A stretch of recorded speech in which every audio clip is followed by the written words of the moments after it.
Hello students, unit 4 का second last topic हम करने जा रहे हैं जिसका नाम है पृष्ठ तनाव के अनुप्रयोग। यहाँ से आपके क्वेश्चन पेपर में सेक्शन बी में क्वेश्चन पुटअप होता है। आपको रीजन पूछा जाएगा कि क्या कारण है कि द्रव की छोटी बूंद गोलाकार तथा बड़ी बूंद चपटी की होती है, गीली ब्रश के जो तंतु हैं वो चिपक क्यों जाते हैं, कपूर जल के पृष्ठ पर नाचता क्यों है। तो ऐसे कई सारे रीजन आपसे पूछे जाएंगे, तो उन सभी का आंसर होगा पृष्ठ तनाव। वहां आपको थोड़ा सा एक्सप्लेन करना होगा। तो ये पृष्ठ तनाव के अनुप्रयोग हैं, इनको हम थोड़ा डीपली स्टडी करेंगे। पहला अनुप्रयोग है इसका, द्रव की मुक्त सतह का गोलीय होना। पृष्ठ तनाव के कारण द्रव की मुक्त सतह अपने पृष्ठीय क्षेत्रफल को कम करने का प्रयास करती है। प्रकृति में जितनी भी आकृति है उन सभी आकृति में से जो गोलीय आकृति है उसका क्षेत्रफल सबसे कम होता है। यही कारण है कि द्रव की जो मुक्त सतह होती है वो गोलीय होती है। द्रव को कभी भी आपने भरा हुआ देखा होगा, तो अगर हम कांच के किसी पात्र में उसको देखेंगे तो या तो द्रव की सतह कुछ इस तरीके से होगी, वो किनारों से उठी हुई होगी, या फिर द्रव की मुक्त सतह कुछ इस तरीके से होगी। तो गोलीय होने का कारण है पृष्ठ तनाव, और पृष्ठ तनाव के कारण वो अपने पृष्ठीय क्षेत्रफल को न्यूनतम करने का प्रयास करती है। और आकृति में जितनी भी आकृति हम जानते हैं उनमें सबसे कम क्षेत्रफल गोलीय आकृति का होता है, तो ये इसका कारण है। सेकंड है आपका गीली ब्रश के तंतुओं का चिपकना। तो ब्रश को जब पानी में गीला किया जाता है तो उन ब्रश के सभी तंतुओं में पानी की एक फिल्म बन जाती है।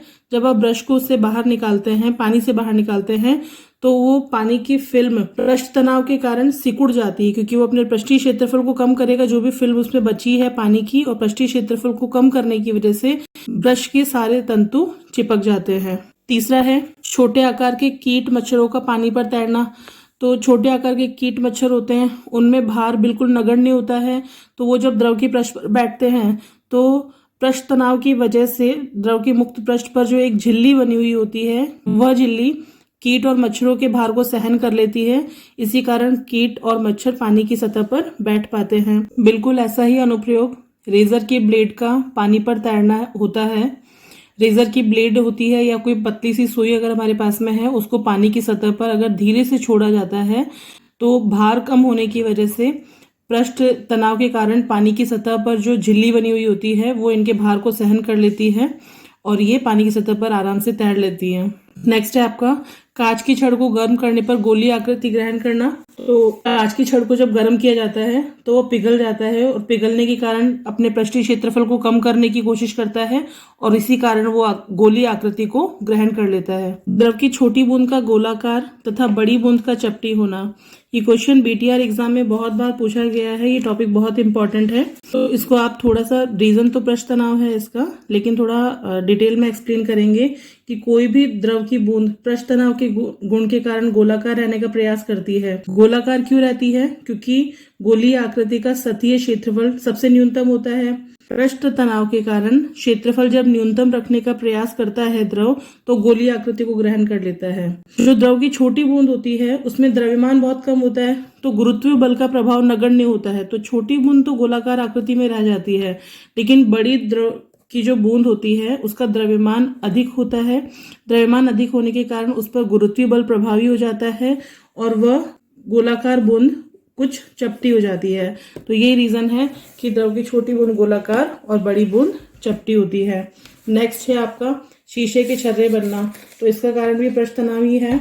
जब शीशे के छर्रे बनाने के लिए पिघलते हुए शीशे को धीरे धीरे ऊंचाई से द्रव में गिराया जाता है, पानी में गिराया जाता है, तो गिरते समय पृष्ठ तनाव के कारण पिघला हुआ शीशा कम क्षेत्रफल घेरने की कोशिश करता है, और इसी के कारण जब वो पानी में गिरता है तो गोल आकृति को ग्रहण कर लेता है। अगला अनुप्रयोग है आपका जल के पृष्ठ पर कपूर के टुकड़े का नाचना। तो जब कपूर के टुकड़े को जल के पृष्ठ पर डालते हैं तो कपूर जल में घुलनशील होता है।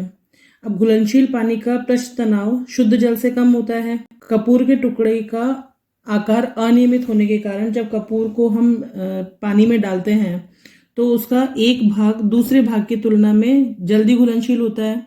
तो जहां उसका भाग घुलनशील हो गया है वहां पृष्ठ तनाव कम, जबकि जो भाग घुलनशील नहीं हुआ है वहां पृष्ठ तनाव अधिक होता है। तो कपूर अधिक पृष्ठ तनाव की ओर आकर्षित होता है, इसी के कारण वो द्रव के पृष्ठ पर तैरने लगता है। नेक्स्ट अनुप्रयोग है आपका शुद्ध जल की अपेक्षा साबुन के घोल के बुलबुले बड़े होना।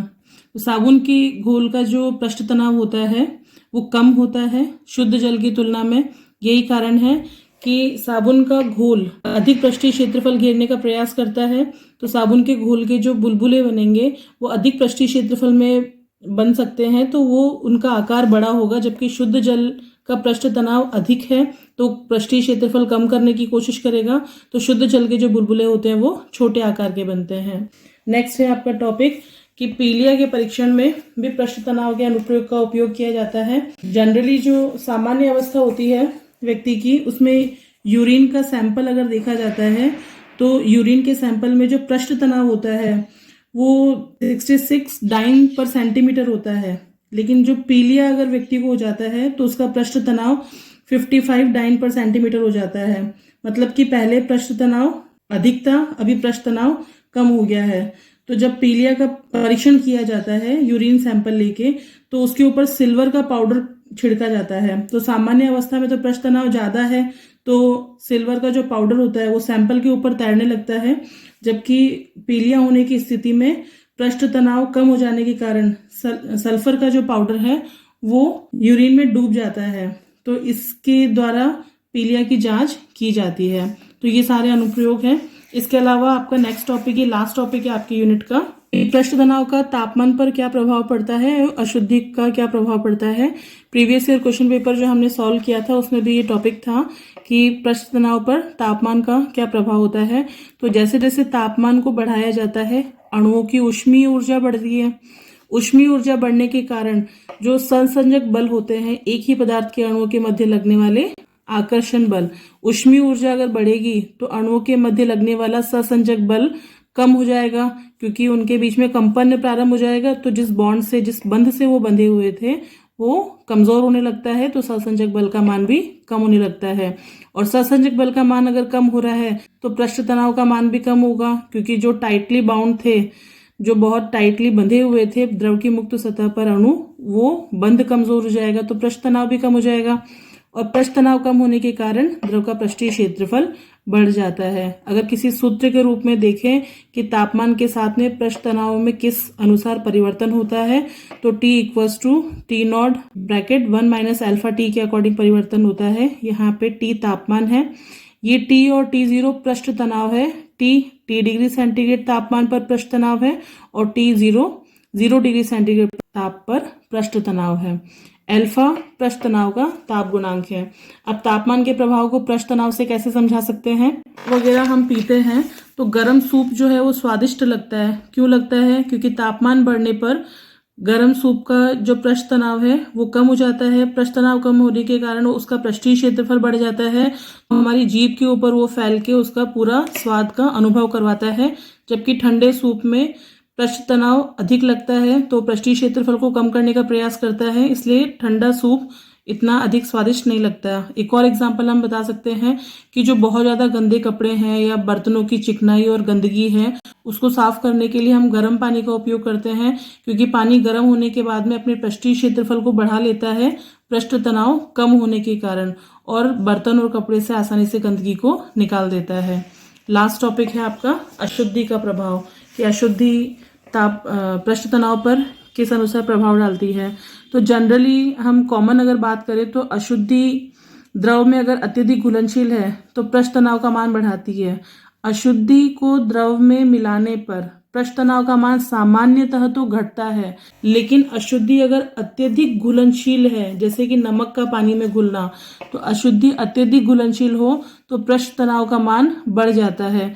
पृष्ठ तनाव का मान बढ़ेगा मतलब कि उसकी मुक्त सतह अपने पृष्ठीय क्षेत्रफल को बहुत कम करने का प्रयास करेगी।